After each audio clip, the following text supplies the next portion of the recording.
Looking back on 3 years since his office started introducing blockchain technology and bringing it into law, the Minister for Digital Services opened the event, recalling a first meeting with blockchain network RSK, which eventually prompted the company's move to the Rock.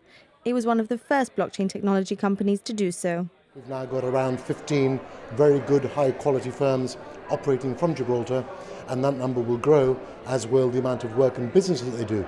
So in terms of the longevity of this project, this is a long-term, sustainable new line of business for Gibraltar, and I think that's fantastic and also exciting. And of course, we do hear about a lot of companies showing interest in Gibraltar and perhaps taking the first steps in regulation. But how much real business has this driven? I think when you look at the firms, these are not startups with 1 or 2 staff. Some of the firms that are here already have 700 employees, 1,000 employees outside Gibraltar. And by being licensed in Gibraltar and by us requiring them to have mind and management in Gibraltar, they're required to bring people in.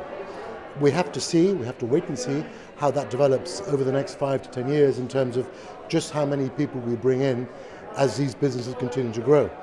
The panel was led by Diego Guterres Aldeva, Gaurang Torvekar, Malcolm Pale and Joey Garcia, who opened up about what concerns startups in the blockchain technology sphere face. As far as Gibraltar is concerned, it's had a tremendous learning curve with gaming and gambling, and it approached this space with a risk appetite and also an understanding of how to evaluate risk.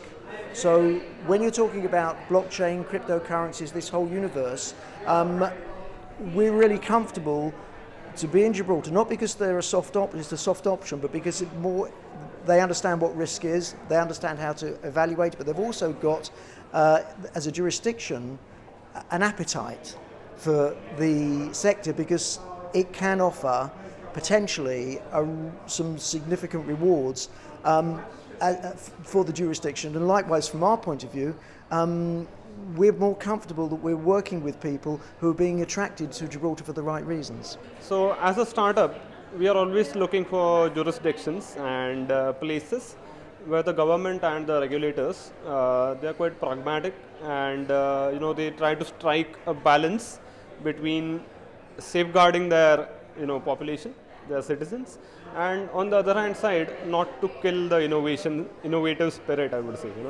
So I think places like Gibraltar, Singapore, these have regulators who have done that really well. So do you think Gibraltar is on par with Singapore when it comes to its attractiveness for blockchain technology companies? Oh yeah, definitely. So I think Singapore, Gibraltar, these have become some hotspots and hotbeds for innovation and crypto startups.